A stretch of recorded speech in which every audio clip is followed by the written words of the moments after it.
could be a solid option to go for Cars. That is a hero in his arsenal. No Paquito also, so it kind of already sets up properly for the Benedetta, getting the counter matchup away.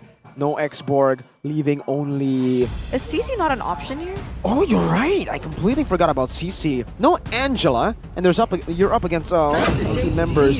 Could still come through. They go for the Dairoth instead. I was right about the Bruno, but not about the Dairoth. This is a Dairoth XP. First time this season, folks. Oh, you're right. Because I was like, didn't we see Dairoth earlier? Oh yeah, jungle. All right. So last pick in for Aura with Grok. Non-flex for Yawi. What are we looking here for Aran? I think Yuzong is good here, right? I think Yuzong can, yeah, sure. It will be weak against Dairoth, but mid-game, late-game, where you want to open your BDF, looking for vision, perhaps play something to play with, I think it's a good option here. Terimakasih also, safe choice if they want to just play make for the Baksha. It does look like they want to set up for neutral objective, so the Terimakasih might come through. It's a good option to try to cancel an implosion too. That's also what we saw.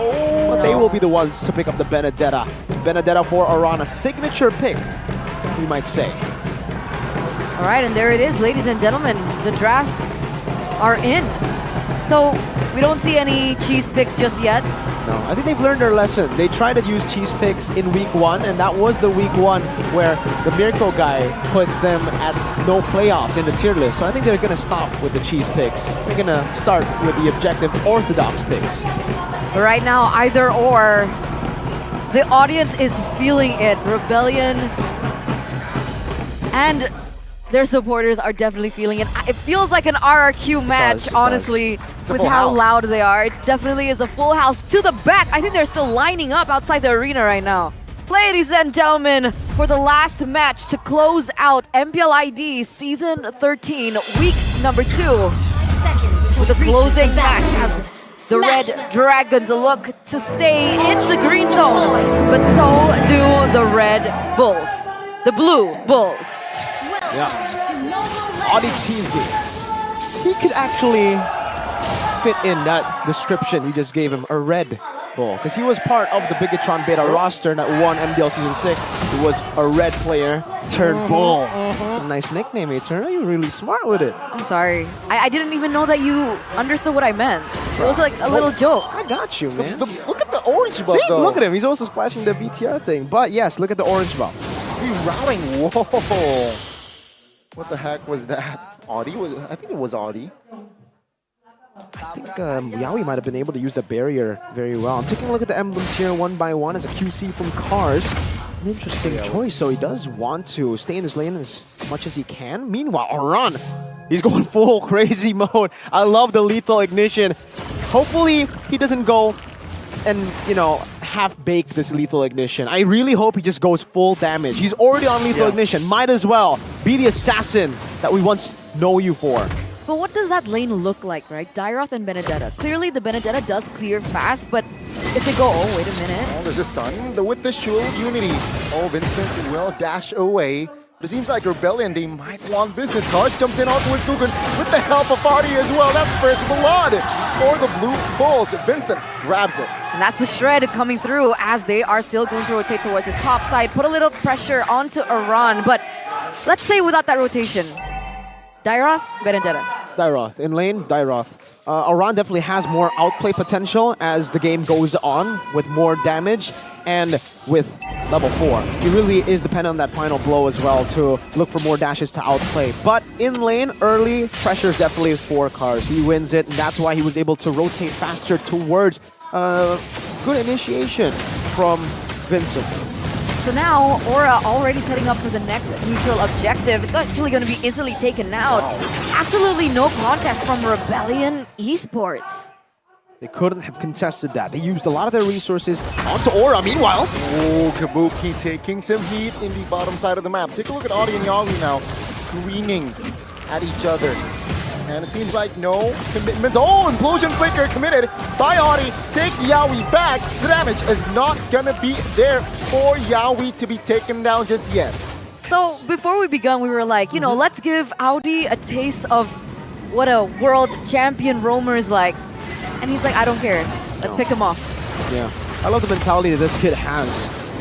Oh, flicker implosion by YEAHHH himself, and that will be the collapse that Aura needed. Audi taken down, Vincent also taken down. An amazing, amazing choice to go for that implosion. They're going for more. Oh, Shield Unity, Purify by D, it is no problem. Gugun secures another kill. Well, first kill. Wow. I mean, again, Aura. We did mention the Valentina could be a massive pick that Rebellion might want to take away from them. They didn't, and instead, now we see why exactly. YEAHHH on the Valentina, especially when there are two massive ultimates. An Implosion and an Astral Echo on the other side becomes a big, big threat in the early game. Even Kabuki, the guy who should be on the weak side of the map, we saw Rebellion try to play for this side of the map, but did not get the right position to actually bully Kabuki. It's actually Kabuki with quite a big gold lead, and as we expect, this is the build that we have seen when the carry is in a bad matchup. We will go for the Thunderbelt first item.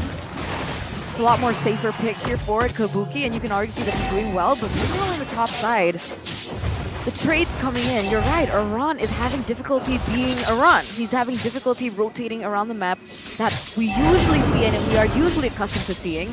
And that does give a little bit of more leeway for Rebellion to work around to set up for this next neutral objective. And we see that actually happening on the map.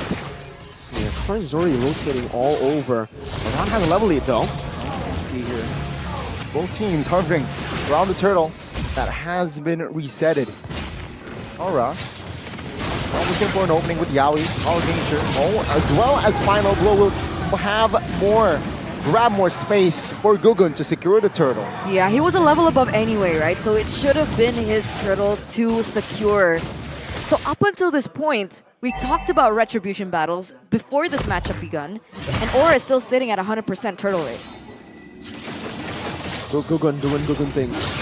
Really, I mean, we did see it in the draft for a Nolan against a Baxia. It is very advantageous for the Baxia to go for these neutral objectives, knowing that he's tanky, has a better way in. We expected Rebellion to play for the other side, and that they did, but Nolan now. Explosion with the stolen explosion as well. Kars, though, will miss the skill all towards the skill there. Yeah, it is still A-OK. 1,500 gold lead for Aura. If they maintain this way, I'm not sure how Rebellion will find a way to show perhaps a good win in that mid. It's looking like they need the damage coming in from Suelo. Suelo NOD. What do you think about that? I think I have to say, the NOD makes sense, right? There's so much sustain for Aura, not in their kit necessarily, but in their emblems, to be fair. For Iran, it's in the build. For YEAHHH, it's a bit of that impure rage when he's full mana, but also the build. But for Kabuki, the Brave Smite really grants him so much more of that sustainability with Gugun too. And like I said, once he gets the final blow, he has more outplay potential. He can clear out the waves.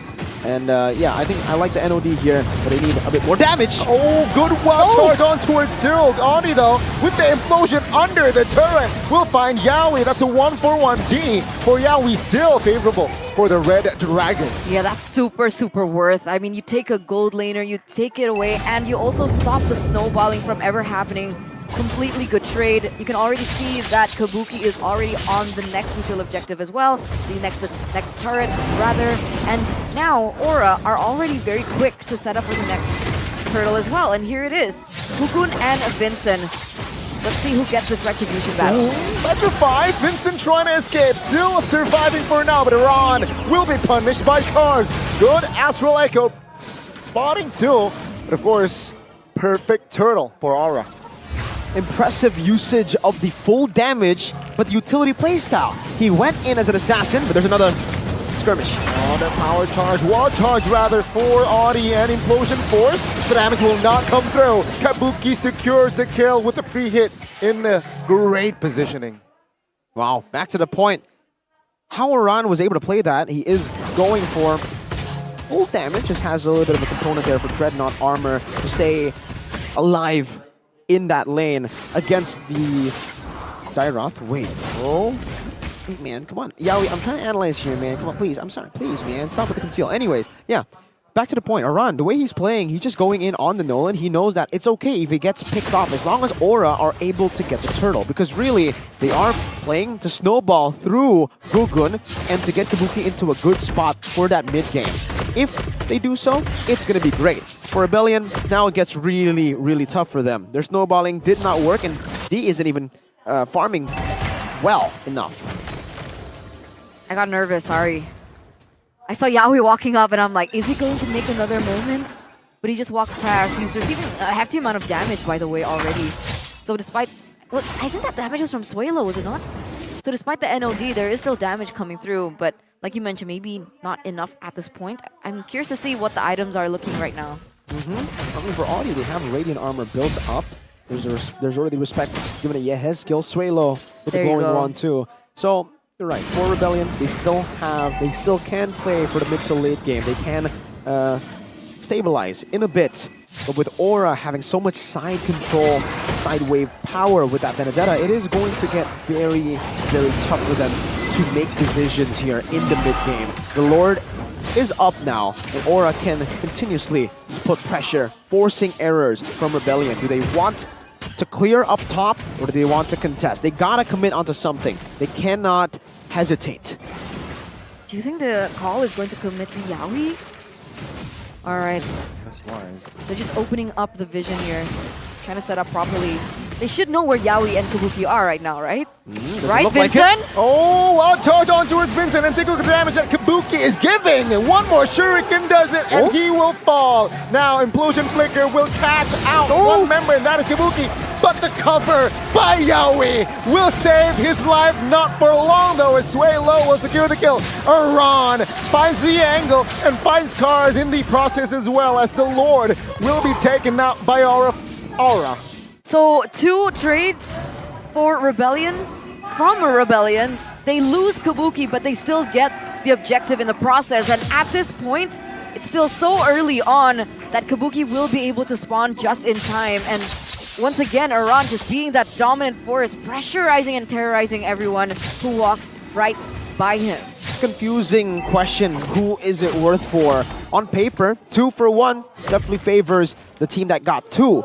But it was a marksman traded in for Vincent and Cars. Cars is technically utility, Vincent not utility, so it is a bit better there. But for a losing team to be able to get a marksman, that is certainly not what you're looking for. And definitely Aura kind of miscalculated a bit there. I think they should have just walked back right as they got Vincent, but they got caught in the implosion. Great answer from the rest of the team right now. Even Aran playing in these bushes, you might be looking for a possible enemy Kumar moment.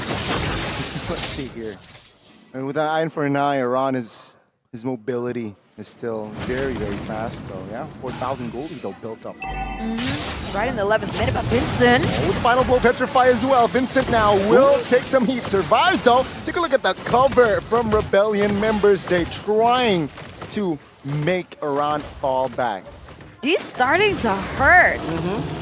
What is that damage? That's what we're talking about for Rebellion. They can still play mid to late, as we said earlier, when they were 3,000 gold behind. Now it's 5,000, but wow, he's only dealing. I thought he would have more. He would have more items, but it turns out it's just because Aran is full damage, man. So that's why he was able to look like he has more items. But this is the play earlier that we were talking about. The fact that your Hezkiel was able to find Implosion there. It was very, very good. And D! Whoa! The whole team gets picked off. What happened? 1, 2, 3, 4 members of the Blue Bulls now out.